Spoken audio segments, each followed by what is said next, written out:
मेरी बेटी मारिया मुझे तसल्ली देती, कहती कि अम्मी जान आपकी बीमारी कुछ भी नहीं है, ये मिनटों सेकंडों में खत्म हो जाएगी, आप परेशान मत हुआ करें, मैं आपको कभी भी ऐसे नहीं रहने दूंगी। मैं उसकी बात पर हंस देती, मगर ये मैं ही जानती थी कि यह वक्त मेरे लिए कितना तकलीफ दे था। बहरहाल अब मैं अपने कमरे में ही ज्यादातर मसरूफ रहती, किताबें पढ़ती और टीवी देखती। मेरी बेटी जब भी आती मेरे पास बैठकर मुझसे बातें करती, मेरा दिल बहल जाता। मुझे कमरे में छोड़कर अक्सर बाहर चली जाती थी। उसे आवाज देती तो 3 मिनट जरूर लगा देती। एक दिन की बात है, मेरे सर में बहुत दर्द था। मैंने उसे बुलाया तो वो भागती हुई अंदर कमरे में आ गई। मैंने कहा मारिया मेरे सर में दर्द हो रहा है, मेरा सर तो दबा दो। वो खामोशी से मेरा सर दबाने लगी, मुंह से एक लफ्ज भी नहीं बोली। अब मैं नोट कर रही थी कि मारिया ज्यादातर खामोश रहती है। मेरी आवाज देने पर भी वो वक्त पर नहीं आती थी। मेरी बेटी को हो क्या गया है, मैं दिल ही दिल में सोचती, मगर कोई सीधा हल ना आता। मैं चारपाई पर माजूरों की तरह पड़ी रहती या फिर बेटी का ख्याल रखती। वो इस कदर खामोश रहने लगी, लेकिन मेरा ख्याल रखती। मुझे बिस्तर से पाँव भी ना हिलाने देती। कहती आपको तकलीफ ना हो, आप बैठिए, आराम करें, मैं आपको हर चीज ला कर दूंगी। मैं अपने कमरे तक महदूद होकर रह गई थी। मेरे जहन में तरह तरह के ख्याल आने लगे। मैं सोचने लगी कि मेरी बेटी आखिर मुझे कमरे से निकलने क्यों नहीं देती। तब मैंने उससे कहा कि मारिया मेरी एक दोस्त है, उसे बुला दो, मेरी पुराने जानने वाली थी। मैंने अपनी बेटी के जाने के बाद अपने हालात का जिक्र किया। कहने लगी तुम्हें परेशान होने की जरूरत नहीं, मैं तुम्हारी बेटी पर नजर रखूंगी। तुम चल फिर नहीं सकती तो क्या हुआ, मैं तुम्हारी आंखें बंद कर मैं इस घर में रहूंगी। तुम बस अपनी बेटी से कह दो कि मुझे इस घर से जाने का ना कहे। मारिया पर मुझे पूरा यकीन था। उसने मुझे कहा कि हो सकता है कि तुम्हारी बेटी किसी ऐसे काम में पड़ गई हो जिससे निकलना उससे मुश्किल हो रहा हो। मैं निगरानी करूंगी तो यकीनन वो मुझसे बच नहीं पाएगी। अब मुझे मारिया का इंतजार रहने लगा। मैंने अपनी बेटी से कहा कि ये मेरी पुरानी सहेली है, उसके शौहर ने इसे घर से निकाल दिया है, तलाक याफ्ता है, बेचारी कुछ दिन यहीं पर रहेगी क्योंकि उसके पास कोई और ठिकाना नहीं है। तुम उसका ख्याल रखना और उसे अपने साथ ही रखना। मारिया उसको देखकर परेशान हो गई। मैंने कहा हाँ, अब यह हमारे साथ ही रहेगी और मैं तुम्हें हुक्म देती हूँ कि हर काम इससे पूछ कर करना। ऐसा ना हो कि तुम इसकी बात ना मानो और फिर तुम्हें मेरी नाराजगी बर्दाश्त करनी पड़े। जी अम्मी, बेहतर है, जैसा आप कहेंगी वैसा ही होगा, मारिया ने कहा और कमरे से चली गई। उस्मा मेरी दोस्त कहने लगी कि मैं तुम्हारे कमरे में ही रुक जाती हूँ, मगर मैं ऐसा नहीं चाहती थी। मैंने उस्मा से कहा कि तुम मेरी बेटी के कमरे में ही रहा करो ताकि उसकी खैर खबर से मुझे आगाह करती रहो।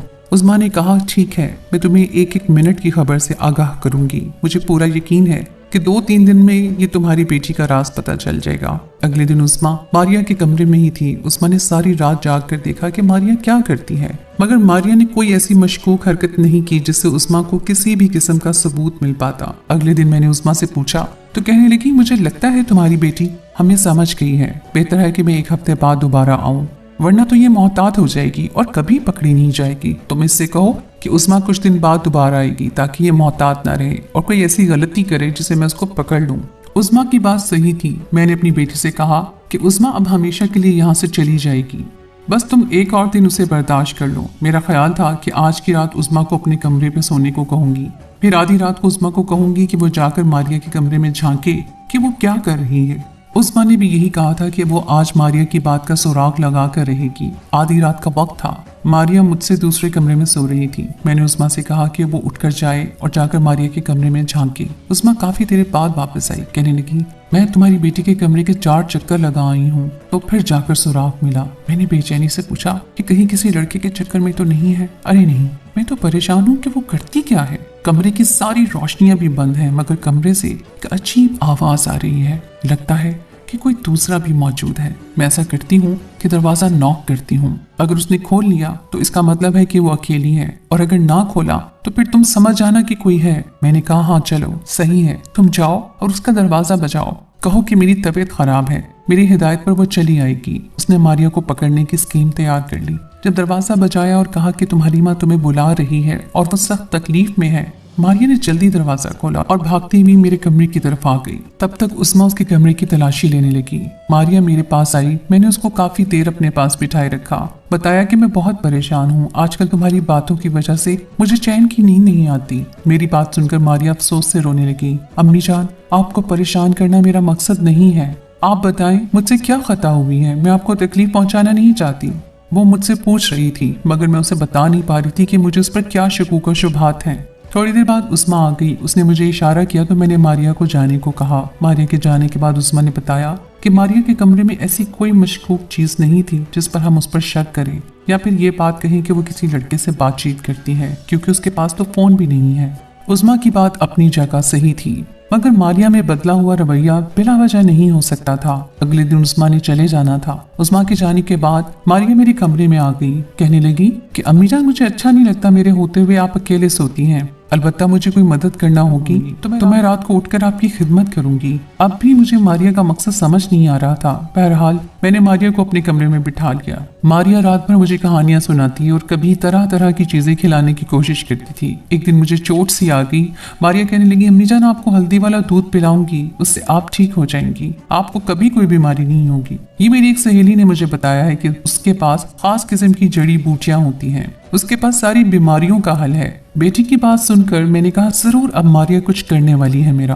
वो मेरा और भी ख्याल रखने लगी। वो दूध का गिलास लेकर आई, उसमें हल्दी मिली हुई थी। मैंने एक घूंट पिया। ऐसा लग रहा था जैसे मेरे वजूद में सुकून उतर रहा हो। दूध का प्याला खत्म होने के बाद मुझे बहुत गहरी नींद आई। रात को मैं बहुत सुकून से सोई। ऐसा लगा जैसे सारे दर्द मेरे जिस्म से खत्म हो गए हों।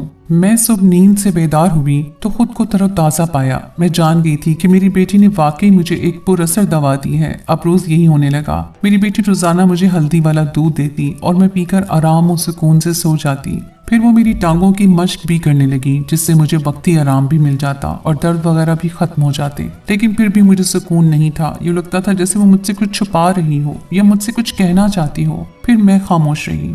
मैं सही वक्त के आने का इंतजार कर रही थी।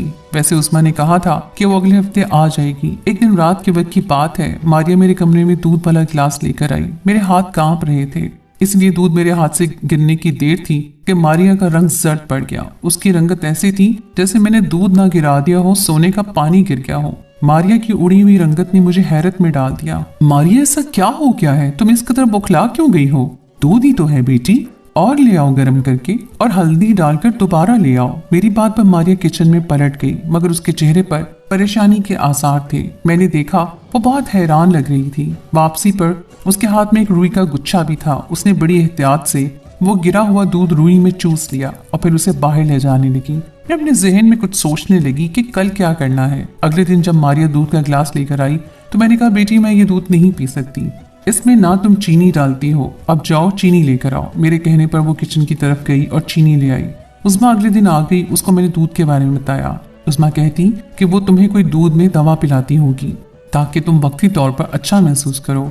उस्मा की बात भी सही थी और उसी दिन के लिए मैंने बोतल में दूध इकट्ठा करके रखा था। मैंने ये बोतल उस्मा के हवाले की और उसे किसी लेबोरेटरी से टेस्ट करवाने का कहा ताकि पता चले कि आखिर मेरी बेटी मुझे क्या पिलाती है। उस्मा दूध लेबोरेटरी लेकर गई। वो नमूना लेकर लेबोरेटरी गई। 1000 रुपए फीस देकर पता चला कि इसमें और कुछ भी नहीं सिवाय स्याही के। तो क्या मेरी बेटी मुझे नीले रंग की स्याही पिलाती है? मैं सोच में पड़ गई। मुझे समझ नहीं आ रहा था कि आखिर मारिया का मुझे स्याही पिलाने का मकसद क्या था। किसी तहकीक के बाद किसी भी किस्म की नशा आवर दवा दूध में नहीं पाई गई थी। तब मैंने मारिया से बात करने का फैसला किया। वो यूं तो बताने वाली थी नहीं। मैंने उसके सर पर अपना हाथ रखकर कसम दी तो उसने मुझे सारी हकीकत से आगाह कर दिया। कहने लगी, अम्मी जान आप इस्लाम से बहुत दूर हैं। आप जानती हैं कि आपने अब्बा के साथ जो भी किया मुझे सब मालूम है। मैं अब्बा से अब मिलती हूँ तो वो मुझे हर बात बताते हैं। वो बताते हैं कि आपने उनको जिंदा मारने की कोशिश भी की थी मगर उन्होंने आपको माफ़ कर दिया। वो चाहे तो आपको नुकसान पहुंचा सकते हैं मगर उन्होंने सारी जिंदगी सब्र किया। ये शायद उन्हीं के सब्र का नतीजा था कि अल्लाह ने उन्हें मुझसे मिलवा दिया। मुझे सारी हकीकत का इल्म हुआ। मैंने आपसे सवाल जवाब किए तो आपके पास कोई भी माकूल जवाब नहीं था। मुझे अपने बाप की बातों पर यकीन तो करना ही था। वो सच ही कहते थे। आपने उनको धोखा दिया मगर उन्होंने ही मुझे ये तालीम दी कि मैं आपसे इस बारे में कोई सवाल जवाब ना करूं, ना ही आपसे इस बिना पर नफरत करूं, क्योंकि हिदायत देने वाली जात अल्लाह ताला की है। बस अम्मी, अब्बू के सलूक ने मुझे अपना गिरविदा बना लिया। मैं उनसे मिलने लगी। तब मैंने आपकी बीमारी का जिक्र किया तो उन्होंने मुझे कागज पर कुछ लिख कर दिया और कहा कि ये घोल कर मैं आपको पिला दूं, क्योंकि दम दरूद तो आप करने नहीं देंगी, जबकि मेरे मुसलमान होने का भी मैं आपको बताना नहीं चाहती थी। बस इस वजह से आपको ताबीज़ घोल कर पिलाती रहती थी, वरना मेरा मकसद अपनी माँ की सेहत के अलावा और कुछ नहीं था। मैं नहीं चाहती थी कि आप इस्लाम से नफरत करें। आप पर जोर जबरदस्ती तो नहीं है अम्मी, आप जैसे चाहे अपनी जिंदगी गुजारें। मारिया खामोश हुई तो मेरी तो जैसे दिल की दुनिया ही बदल गई।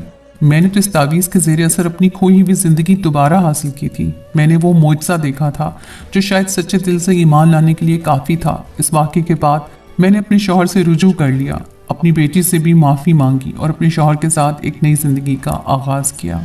तो दोस्तों, हमारी कहानी आपको कैसी लगी? कमेंट सेक्शन में अपनी कीमती राय का इजहार ज़रूर कीजिएगा। आज के लिए इतना ही।